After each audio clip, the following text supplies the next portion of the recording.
Orders of the day. Ballot item number 97, Order M162, second reading of Bill 162, an act to amend the Legislative Assembly Act, the Lobbyist Registration Act 1998, the Members' Integrity Act 1994, and the Public Service of Ontario Act 2006. Mr. Hillier. The member for Lanark, Frontenac, Kingston. Thank you, Speaker. I move second reading of Bill 162, the Public Accountability and Lobbyist Transparency Act. Mr. Hillier has moved second reading of Bill 162, an act to amend the Legislative Assembly Act, the Lobbyist Registration Act 1998, the Members' Integrity Act 1994, and the Public Service of Ontario Act 2006. Pursuant to Standing Order 101, the member has 12 minutes for his presentation. Thank you, Speaker. Speaker, I'm pleased to have the opportunity to offer my perspectives and reasons of why I believe it is important, indeed imperative, for this Assembly to consider and examine the merits of this bill. Ontario has long been an outlier, standing apart not only from other Westminster parliaments, but also other Canadian provinces and the House of Commons with regard to the lack of oversight and accountability of elected members, members of the public service, and with the registration of lobbyists. I consider it a failure that this House has long neglected and failed to resolve these long-standing shortcomings. However, that is not a view just of myself. In the summer of 2016, at the Standing Committee on Justice Policy, the Integrity Commissioner, the Honourable David Wake, made a deputation to that committee. And he spoke and explained these very shortcomings. And he also indicated to that committee his expectations that the government would one day take heed and reform. Unfortunately, neither the past or current administration has found the time to make accountability and transparency a priority. I trust all members in this House will agree that accountability and transparency ought to be a priority. So Bill 162 is an opportunity. Let's start with the proposed changes to lobbying in the bill.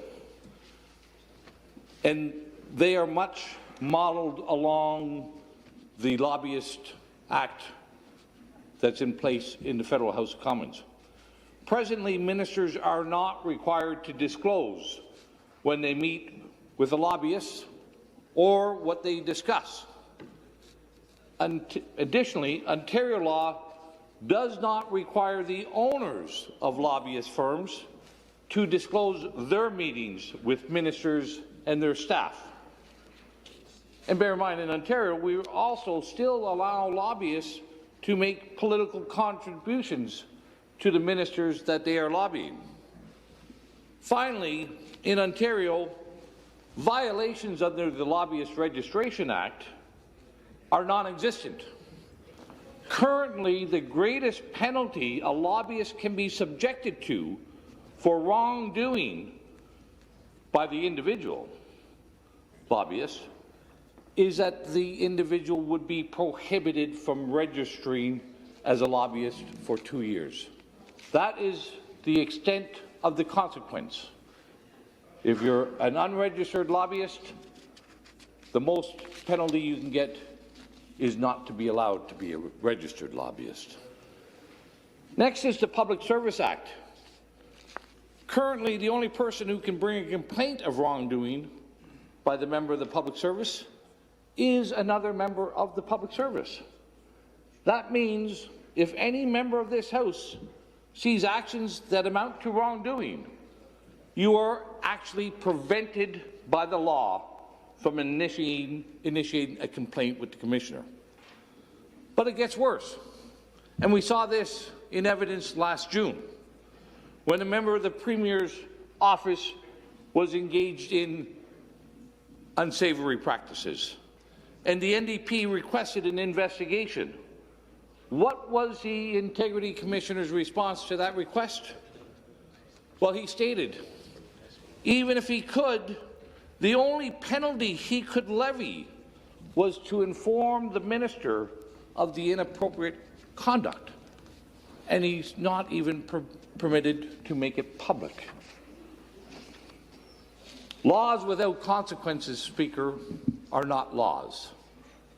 They're not even guidelines. Bill 162 deals with the Members' Integrity Act as well, which currently prevents the Commissioner from initiating an investigation of an elected member.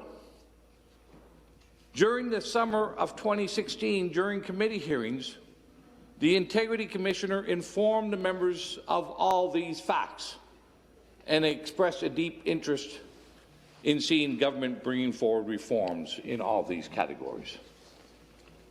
And finally, Bill 162 provides a process, an open and transparent process to investigate violations of the Legislative Assembly Act and identifies who will do the investigation. In nearly 14 years in this House as an elected member, I can say without reservation that members conduct themselves with honesty and integrity, that the public service conducts themselves with honesty and integrity, and that lobbyists conduct themselves with honesty and integrity.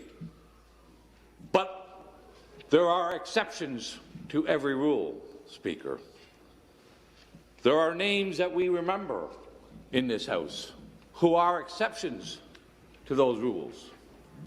Chris Mazza, the CEO of Orange, got away with no penalties for all the damage that happened at Orange Air Ambulance.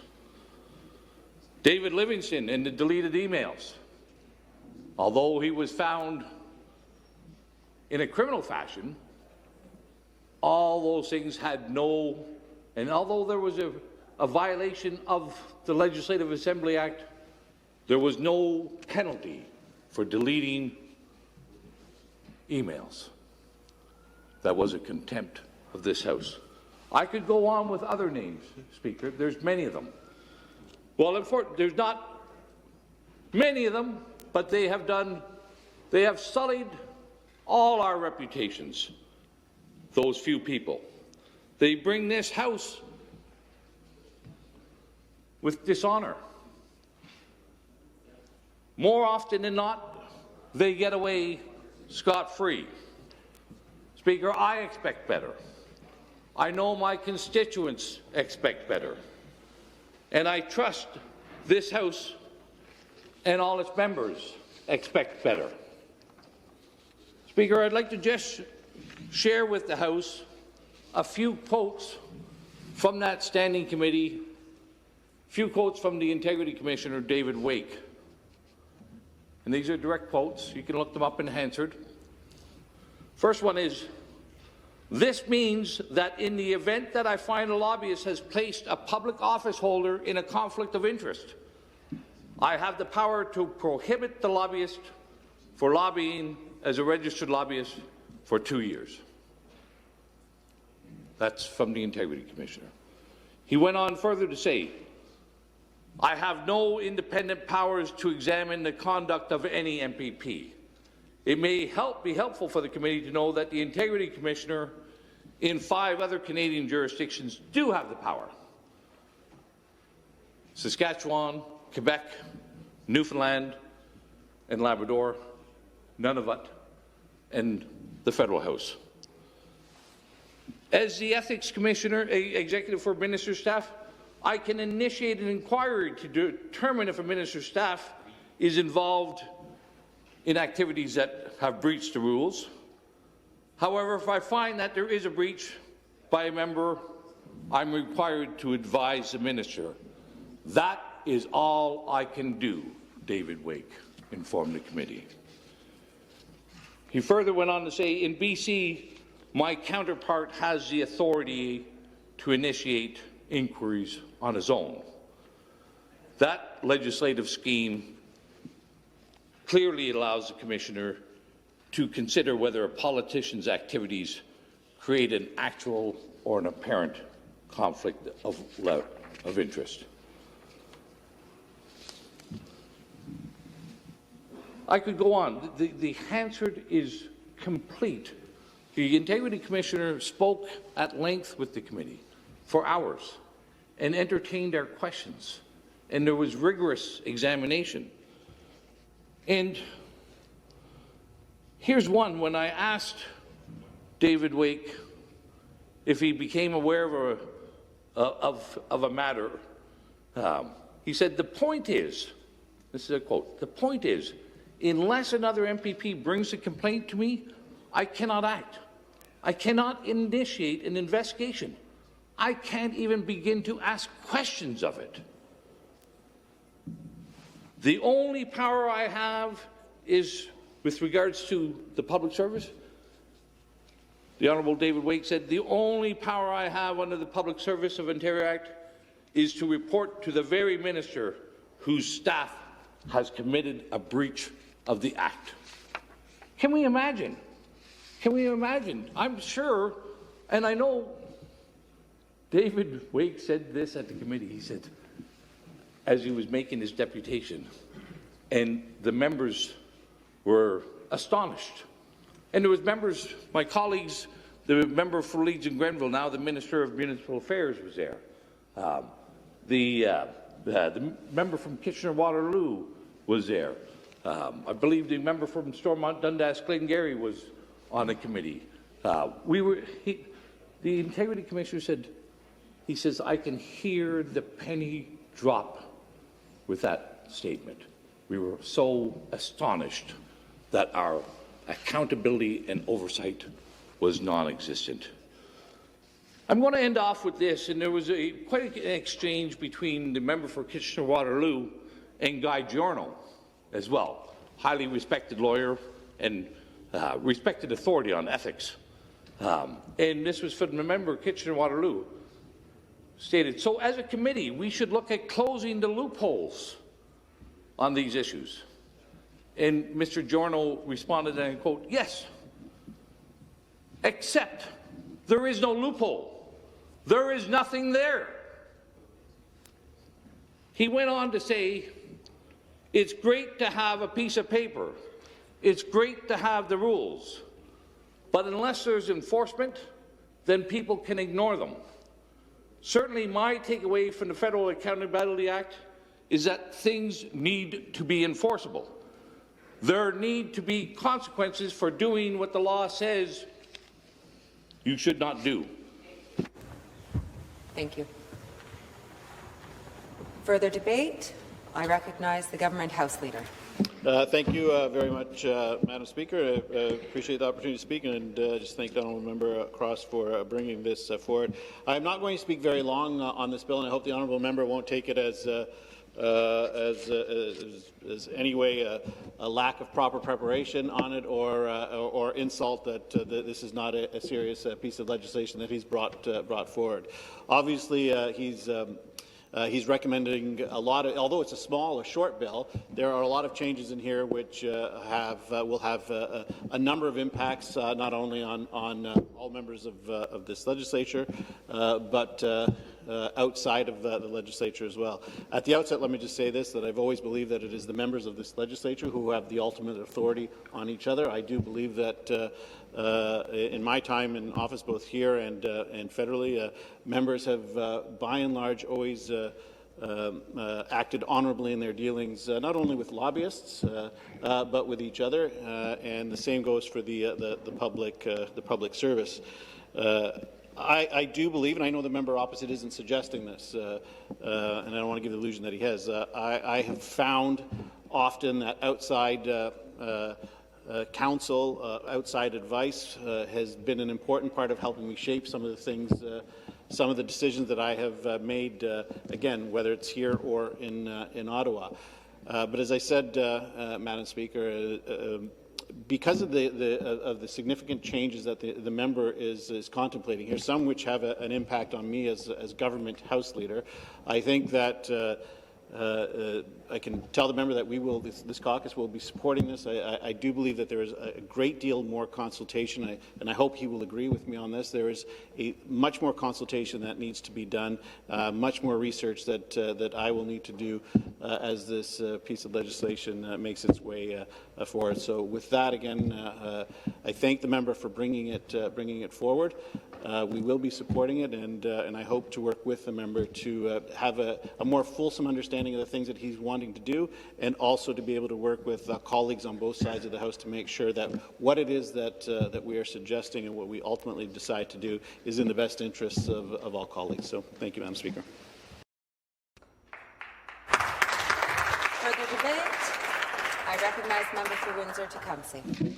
Good afternoon, Speaker, and thank you for the opportunity to speak to this important piece of legislation. And I wish to thank the member for Lanark, Frontenac, Kingston for bringing this motion forward.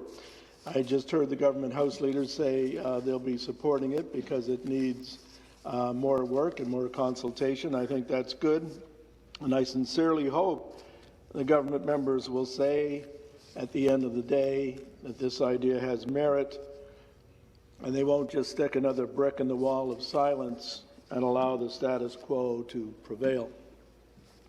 Obviously, the status quo hasn't been working. We saw that during the last Liberal administration when the scandal broke over what the media termed the cash for access scandal. That approach that former Liberal ministers took, they bought into it. They'd attend a party fundraiser and allow ministry stakeholders to bend their ears and pad their pockets, all in the name of nudge, nudge, wink, wink, until the stories broke in the media and the Premier of the day had to put a stop to it. Speaker, I'd like to think that most of us come to this place with honorable intentions. I like to think that most of us believe in an open and transparent system of government. We've seen what happens sometimes when the people at the top of the legislative food chain get busted for rewarding their friends and relatives with cushy jobs and appointments. Of course, on the other hand, too often we've seen little or no action taken in other incidences where political patronage is seen as a just reward. It doesn't have to be this way. We have an opportunity today to circumvent the practice of diminishing the currency of honest exchange. Let's shine the light on the questionable lobbying which ends in a friend, relative, or party favorite reaping the rewards of a generous political benefactor. Sometimes when a minister in this House stands to answer a question, I hear this old Paul Simon tune playing in my ear. Slip sliding away. Slip sliding away, the nearer your destination, you're slip sliding away. From a truthful answer or from the spotlight as ministers go scurrying away into the darkness of obfuscation, rather than admit a mistake or an allegation that they know to have merit.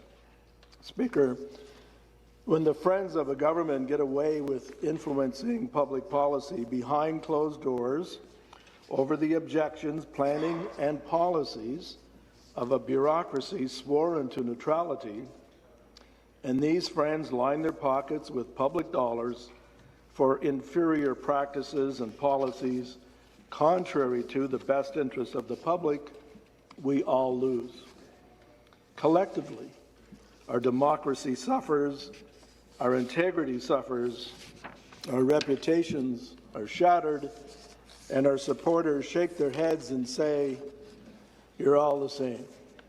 But, Speaker, we're not all the same. However, this motion offers an opportunity for us all to get on the same page and declare our intentions to state publicly we're not all the same, and we want to do better.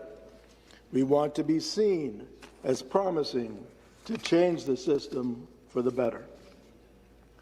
We want to shine the light in the back rooms and scare away the monsters, the political bagmen hiding in the closets and under the beds who say, it's always been done this way. It hasn't always been done this way. It should never have been done that way, and we should agree, all of us today, it will never be done that way again here in Ontario, in our provincial parliament, the People's House. We have the chance today to lift the rug and get rid of the crap that's been swept under there in the past. Speaker, I well remember the former Premier standing in this chamber and saying on the record she would never sell our public hydro system. But Liberal insiders saw nothing wrong with that. They convinced her otherwise. They lobbied. They may have benefited. The public certainly didn't. And the Liberal Party, at the end of the day, paid a price at the polls, and they're still paying it today. This motion will help end such deceit. It's a lesson to the government members. It's a fair warning. Change the old ways, get rid of the bad actors and the bad apples, or get ready for the same result as the last Liberal government who thought they could get away with whatever they wanted. The public is watching. The public needs assurance that this is a just piece of legislation. This government should be aware that not only should justice be done, it must be seen to have been done. There's no harm in admitting to a mistake. It's never too late to create a legislative shortcoming. If it's good enough for the parliamentarians in Ottawa and those in Saskatchewan, Quebec, Newfoundland, Labrador, and Nunavut, it should be good enough for those of us here who believe in openness and transparency and accountability in Ontario's provincial parliament. As the member stated earlier when he was speaking to this bill, laws without consequences are not good laws. Let's tighten our laws. Let's tighten our integrity. Let's unleash the powers of the Integrity Commissioner. The public is watching. The public needs assurance. As I said, this is a just piece of legislation. And I want to thank the member for Lanark, Frontenac, and Kingston for bringing it forward. And I hope, and I take the government House Leader at his word when he says it's a lot in there, but they're going to go away and work on it and improve what the member has brought up today. And I think at the end of the day, if that happens, we will all benefit in the eyes of the public. Thank you for your time, Speaker. Further debate? I recognize the member from Guelph. Thank you, Speaker. It's an honor today to rise to speak in support of Bill 162. And I just want to take a moment, and I think all MPPs feel this way, is that every day I walk into this house, I kind of pinch myself. And I think I can't believe I work in such a place, and honored to hold this position to not only represent my riding of Guelph, but to be an MPP working in this house each and every day. And I think about how essential it is for all of us to earn the public's trust every day that we come to work in this house by acting with honesty and integrity and ensuring that the rules and procedures of the House and the acts that govern this place uphold us to that integrity and ensure accountability. And so I'm not going to mince my words, Speaker. The backroom deals and unethical lobbying practices have no place in Ontario. Questionable or unethical conduct, whether it's by a member or his staff, have no place in Ontario. And so that's why I was pleased when the member from Lanark, Frontenac, and Kingston brought forward and tabled this bill, because it's really a bill that's designed to protect the public, to protect all of us, and to ensure trust in the integrity of our government. And so I'm not going to go into all the details of the 4 pieces of legislation the bill seeks to change, but I want to say 2 experiences I've had in the last almost 2 years that I've been here. First of all, I was surprised to learn in the first fall that I was here when I asked the Integrity Commissioner to investigate questionable conduct by a political appointee. And the Integrity Commissioner said that he would be willing and able to engage in that investigation. But I was surprised to learn that that investigation would not be made public. And I felt that given the issues at stake, that the public needed to know what the results of that investigation would be. And so there are times when the Integrity Commissioner, for privacy reasons, shouldn't make things public, but there are times when the results of investigations at his discretion should be made public. And to have the member bring that forward, I think, is an important change. The other one is when there were questions about the appointments process, I put forward a 5-point plan of ways in which we could reform the appointments process, I think, to restore public trust in that process. And I was surprised to learn that only members can ask for an investigation if they think something inappropriate has been done. And it's not only always members who are aware of the need for a potential investigation. And so to have the member address that issue as well, I think, is vitally important. And so I'm pleased to learn that it sounds as if all parties on all sides of the House today are going to support Bill 162. And I look forward to seeing this bill debated at committee and brought forward to 3rd reading, because I think it's an important bill, and I think the member has a lot of background and history of how this House operates and this place operates.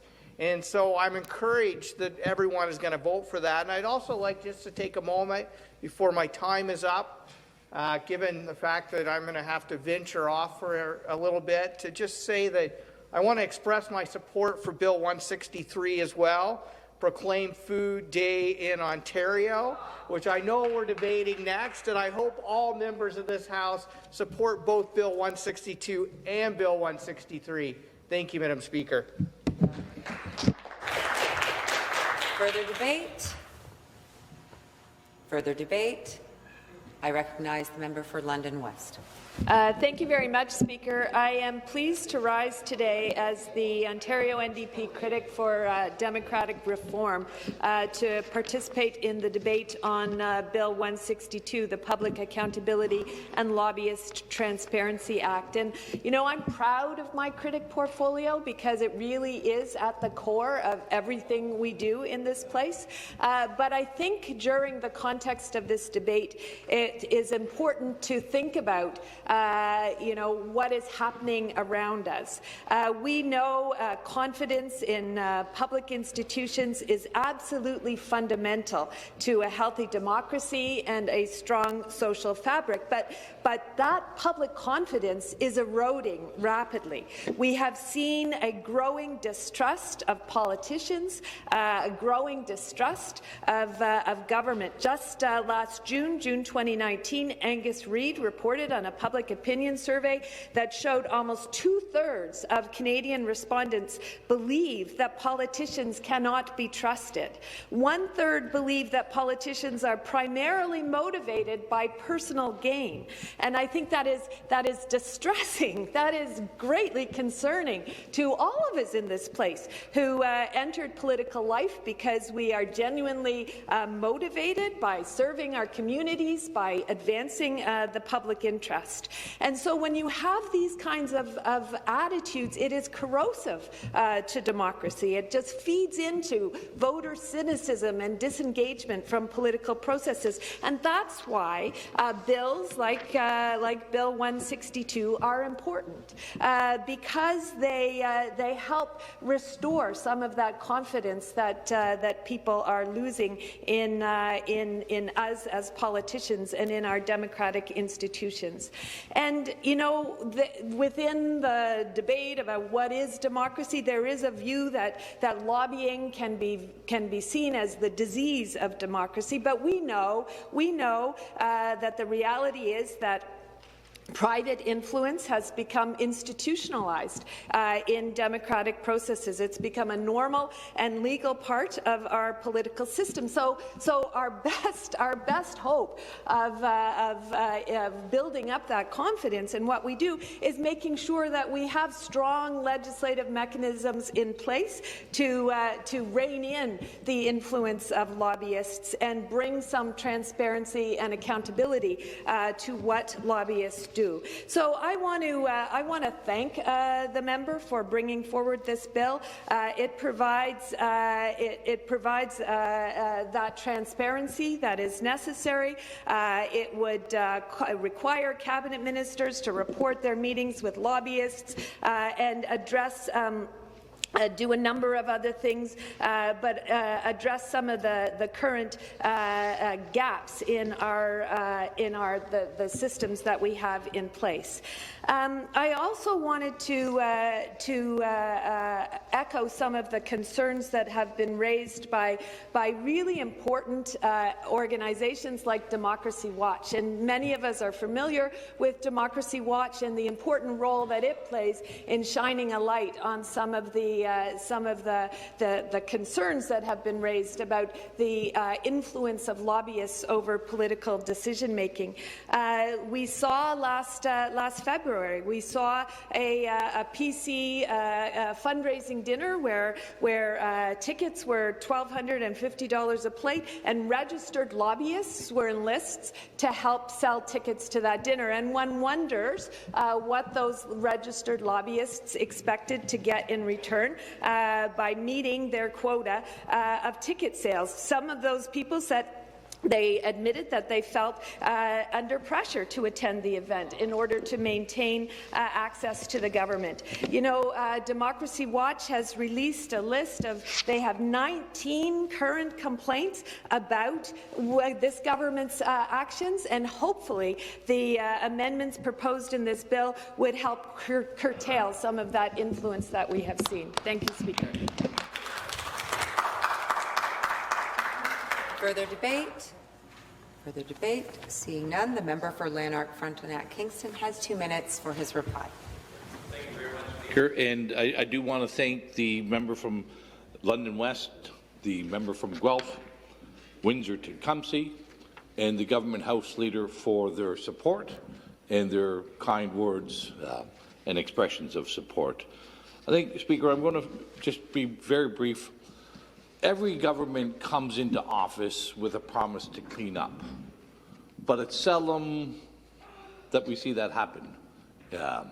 I think it's important that this bill gets to committee. I'll take the Government House Leader, his comments with good faith that it will be referred to committee and will be examined, and that we will show people that it was not just talk, but we'll walk the walk when it comes to integrity and honesty here in the Ontario Legislative Assembly. And I'll just say one last thing, Speaker, with respect to the lack of consequences. Penalties are not for retribution. Penalties are a reflection of the value and the importance that we put on that concept of integrity and honesty and openness and transparency.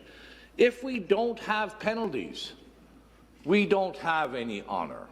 We will never be able to demonstrate with clarity our commitment for integrity. So, Speaker, I do want to thank everybody once again for their kind words and demonstration of support, and look forward that this bill will be examined in greater detail, and I look forward in working with good faith and goodwill with the Government House Leader to make integrity and honesty a hallmark of the Ontario Legislative Assembly.